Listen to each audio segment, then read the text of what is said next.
Okay. Known for her compelling mixed media pieces that highlight the Black experience and challenge ideas of white feminism, Betye Saar is considered a pioneer of Black feminism. One of her most notable pieces being The Liberation of Aunt Jemima, which we will discuss later in this interview. Can we give a warm welcome to Betye Saar?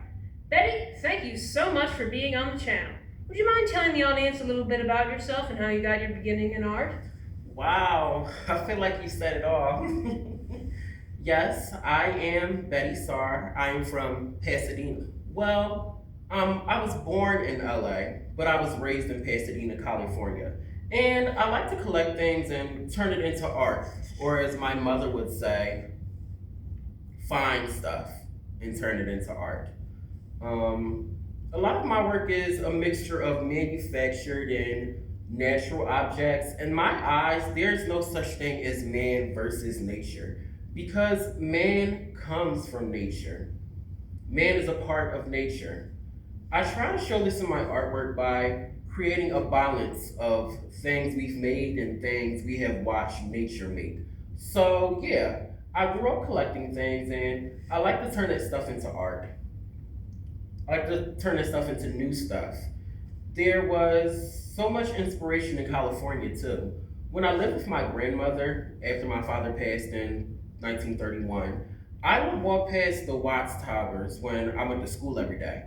And just seeing that assembly of colored glass fragments and rocks and metal scraps, it felt larger than life. It was just scraps and pieces put together, but the story it told, that was powerful. I thought, I want to do that too. So I did. Very perceptive, Betty. Thank you. From my knowledge, you did not go to college for gender studies or African American history or even political science. How does someone who just likes to collect and create things find themselves in the role of a pioneering Black feminist? How did you become a civil rights activist? And what do you think is the importance of arts like you in a society like America? Well, it seems you've done your homework. I don't think people aspire to be activists. To be quite honest, I don't think anyone aspires to be an activist. I don't think that any more than a person aspires to be a parent or a caregiver. I think people see missing screws, nuts, and bolts in society's machine, the machine of life, and they try to fill in those pieces, those missing pieces, with what they have, the tools that they have. I had all of this, I had all of this stuff, so I thought I'd use that. With that being said, I grew up in the 1930s where everything was segregated. I remember when I was a young girl, my mom would take us to the movie theater.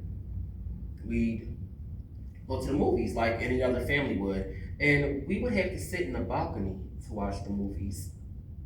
We couldn't sit in the audience with everybody else. And from that point on, at a very early age in my life, I just accepted racism as a fact. It is the way it is, and that's just the way it is. And being a Black woman, I was highly criticized for pursuing art as a career, especially at this time because in the 1930s, art was dominated by men, specifically white men. It was not customary for a woman to pursue things like art. Women were to stay at home, cook, clean. Women were to be seen but not heard. I didn't subscribe to that. So, here I am today. And when MLK was assassinated in 1968, I was so angry and I was frustrated and I was sad and I had all of this grief and I needed something to channel that emotion into.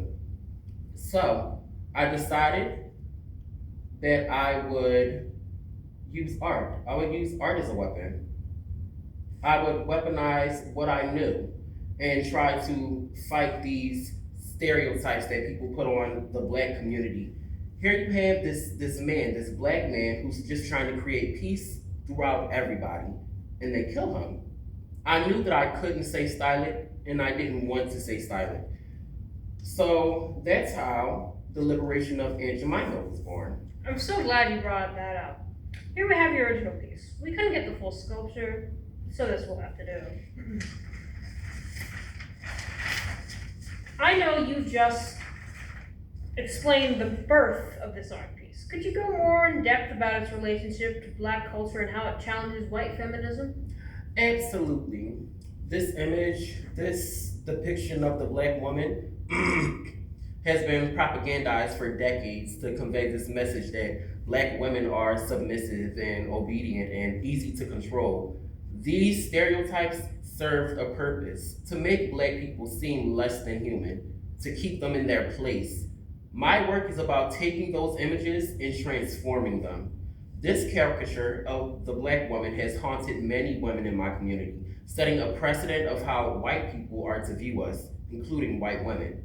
I wanted to find a way to make a powerful message out of this negative thing, like a big F you to the people who try to justify that kind of mistreatment towards Black people.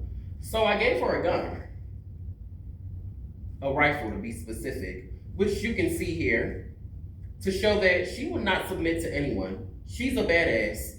And I wanted her to hold it in this way to show the Black fist to symbolize Black power. By giving Aunt Jemima this gun, we give her amendment rights, the right to bear arms. We liberate her. And on the topic of white feminism, the suffragist movement of the 20s was never for women like me. I am mixed Irish, Native American, and Black. Those women only fought for the rights of other white women. So when I made this piece, I wanted to specifically center it around the struggles of Black women and women of color who white feminism fails to address. Our struggles are just as important as any other woman's. Wow, I guess I never considered how racism could run so deep that even early stage men feminist movements were segregated. I mean, at the time, it was just so normalized. It was what you expected of society. That's why I wanted to use our artwork to challenge it. If we can decide as a society that stereotypes are truth, we can also decide that stereotypes are just lies. Stereotypes work both ways in that sense. If you accept them, they hold power over you. But if you challenge them, you can break that power. I use derogatory images because I want to change them. I take them and I turn them into weapons of protest.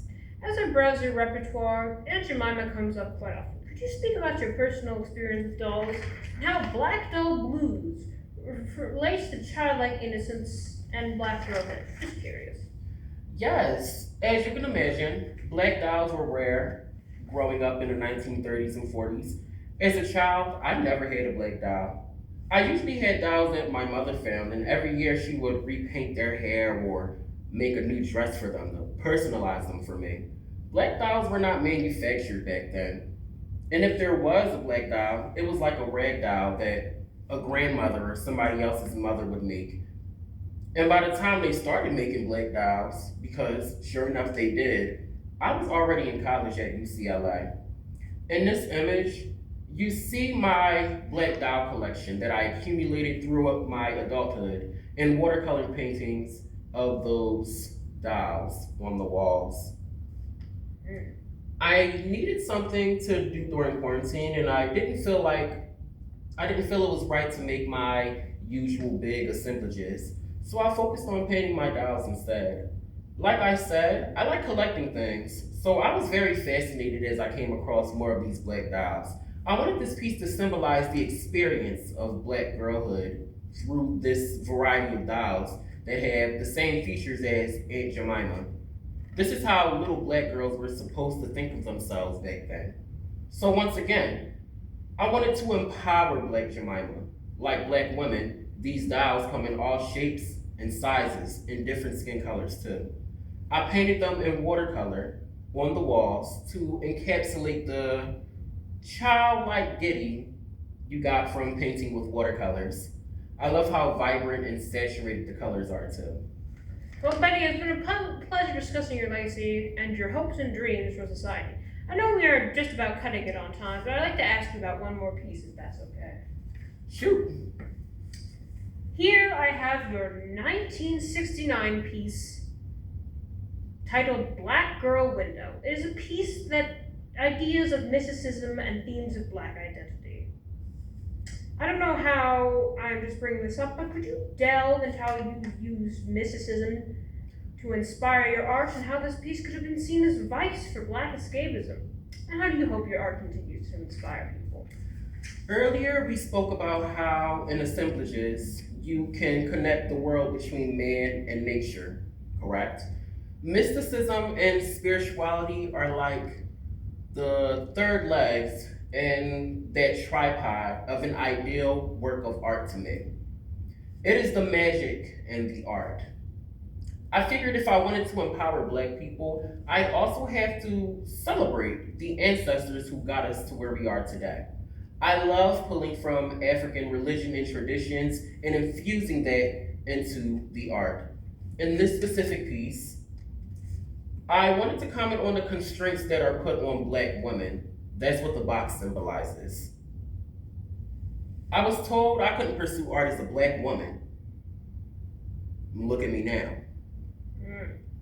Then you have these smaller images that are a part of the bigger picture with symbols of how the girl feels, how she's perceiving the world. As you can see, there is the moon, which is feminine energy. We also have the sun, which is hope, enlightenment. And the girl, you can only see her eyes because that's all you need to see. The eyes are the windows to the soul. Her soul is longing to escape this box society has put her in. Through magic, she can escape. It directly challenges the physics of the natural world. This natural world that wants to confine her. I hope that this piece and all my pieces that people can relate to my upbringing and see that they can become whatever they want to become. They can do whatever they want to do. And they don't have to subscribe to the stereotypes that society thrusts upon them. If I can do it, you can do it. All you are required to do is be authentic with yourself. Well, thank you, Betty. I appreciate your time today. Well, thank you for having me on your channel.